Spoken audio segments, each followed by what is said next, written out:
लीजिए सुनिए मुंशी प्रेमचंद की लिखी बाल कहानी शेर और लड़का।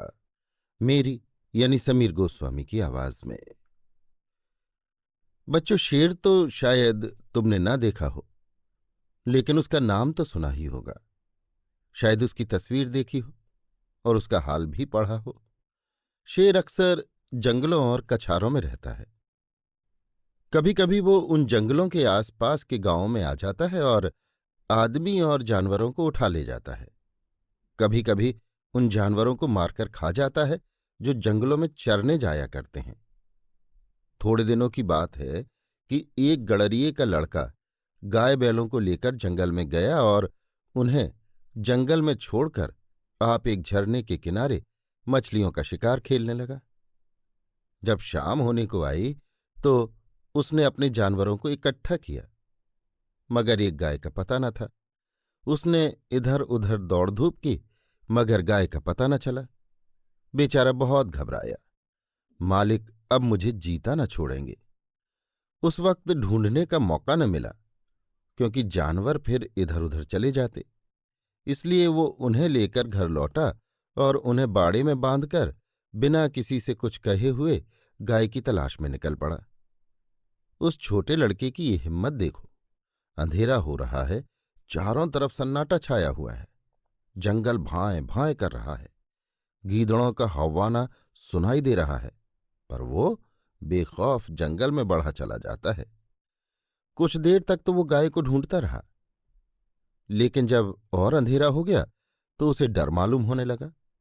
जंगल में अच्छे अच्छे आदमी डर जाते हैं, उस छोटे से बच्चे का कहना ही क्या। मगर जाए कहाँ। जब कुछ न सूझी तो एक ऊंचे पेड़ पर चढ़ गया और उसी पर रात काटने की ठान ली। उसने पक्का इरादा कर लिया था कि बगैर गाय को लिए घर न लौटूंगा। दिन भर का थका मांदा तो था, उसे जल्दी नींद आ गई। नींद चारपाई और बिछावन नहीं ढूंढती। अचानक पेड़ इतनी जोर से हिलने लगा कि उसकी नींद खुल गई। वो गिरते गिरते बच गया। सोचने लगा, पेड़ कौन हिला रहा है। आंखें मलकर नीचे की तरफ देखा तो उसके रोए खड़े हो गए। एक शेर पेड़ के नीचे खड़ा उसकी तरफ ललचाई हुई आंखों से ताक रहा था। उसकी जान सूख गई। वो दोनों हाथों से डाल से चिमट गया। नींद भाग गई। कई घंटे गुजर गए, पर शेर वहां से जरा भी न हिला। वो बार बार गुर्राता और उछल उछल कर लड़के को पकड़ने की कोशिश करता। कभी कभी तो वो इतने नजदीक आ जाता कि लड़का जोर से चिल्ला उठता। रात ज्यों त्यों करके कटी। सवेरा हुआ। लड़के को कुछ भरोसा हुआ कि शायद शेर उसे छोड़कर चला जाए, मगर शेर ने हिलने का नाम तक न लिया। सारे दिन वो उसी पेड़ के नीचे बैठा रहा। शिकार सामने देखकर वो कहाँ जाता। पेड़ पर बैठे बैठे लड़के की देह अकड़ गई। भूख के मारे बुरा हाल था, मगर शेर था कि वहां से जौ भर भी न हटता था। उस जगह से थोड़ी दूर पर एक छोटा सा झरना था। शेर कभी कभी उस तरफ ताकने लगता था। लड़के ने सोचा कि शेर प्यासा है। उसे कुछ आस बंधी कि ज्यों ही वो पानी पीने जाएगा, मैं भी यहां से खिसक चलूंगा। आखिर शेर उधर चला। लड़का पेड़ पर से उतरने की फिक्र कर ही रहा था कि शेर पानी पीकर लौट आया। शायद उसने भी लड़के का मतलब समझ लिया था। वो आते ही इतनी जोर से चिल्लाया और ऐसा उछला कि लड़के के हाथ पांव ढीले पड़ गए, जैसे वो नीचे गिरा जा रहा हो। मालूम होता था हाथ पांव पेट में घुसे जा रहे हैं। ज्यों त्यों करके वो दिन भी बीत गया। ज्यों ज्यों रात होती जाती थी, शेर की भूख भी तेज होती जाती थी। शायद उसे ये सोच सोचकर गुस्सा आ रहा था कि खाने की चीज सामने रखी है और मैं 2 दिन से भूखा बैठा हूं। क्या आज भी एकादशी रहेगी? वो रात भी उसे ताकते ही बीत गई। तीसरा दिन भी निकल आया। मारे भूख के उसकी आंखों में तितलियां सी उड़ने लगीं। डाल पर बैठना भी उसे मुश्किल मालूम होता था। कभी कभी तो उसके जी में आता कि शेर मुझे पकड़ ले और खा जाए। उसने हाथ जोड़कर ईश्वर से विनय की, भगवान, क्या तुम मुझ गरीब पर दया न करोगे? शेर को भी थकावट मालूम हो रही थी। बैठे बैठे उसका जी उब गया। वो चाहता था किसी तरह जल्दी से शिकार मिल जाए। लड़के ने इधर उधर बहुत निगाह दौड़ाई कि कोई नजर आ जाए, मगर कोई नजर न आया।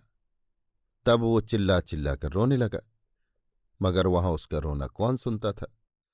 आखिर उसे एक तदबीर सूझी। वो पेड़ की फुनगी पर चढ़ गया और अपनी धोती खोलकर उसे हवा में उड़ाने लगा कि शायद किसी शिकारी की नजर पड़ जाए।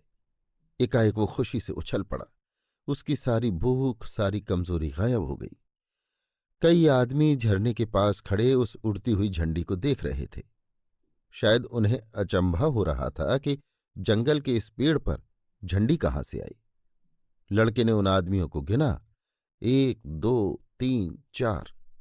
जिस पेड़ पर लड़का बैठा था वहां की जमीन कुछ नीची थी। उसे ख्याल आया कि अगर वे लोग मुझे देख भी लें तो उनको ये कैसे मालूम होगा कि इसके नीचे 3 दिन का भूखा शेर बैठा हुआ है। अगर मैं उन्हें होशियार न कर दूं तो ये दुष्ट किसी न किसी को जरूर चटकर जाएगा। ये सोचकर वो पूरी ताकत से चिल्लाने लगा। उसकी आवाज सुनते ही वे लोग रुक गए और अपनी अपनी बंदूकें संभाल कर उसकी तरफ ताकने लगे। लड़के ने चिल्लाकर कहा, होशियार रहो, इस पेड़ के नीचे एक शेर बैठा हुआ है। शेर का नाम सुनते ही वे लोग संभल गए। चटपट बंदूकों में गोलियां भरी और चौकन्ने होकर आगे बढ़ने लगे। शेर को क्या खबर कि नीचे क्या हो रहा है। वो तो अपने शिकार की ताक में घात लगाए बैठा था। यकायक पैरों की आहट पाते ही वो चौंक उठा और उन चारों आदमियों को एक टोले की आड़ में देखा। फिर क्या कहना था, उसे मुंह मांगी मुराद मिल गई। भूख में सब्र कहाँ। वो इतने जोर से गरजा कि सारा जंगल हिल गया और उन आदमियों की तरफ जोर से जस्त मारी। मगर वे लोग पहले ही से तैयार थे। चारों ने एक साथ गोली चलाई। दन दन दन दन आवाज हुई। चिड़ियां पेड़ों से उड़ उड़कर भागने लगीं। लड़के ने नीचे देखा, शेर जमीन पर गिर पड़ा था। वो एक बार फिर उछला और फिर गिर पड़ा। फिर वो हिला तक नहीं।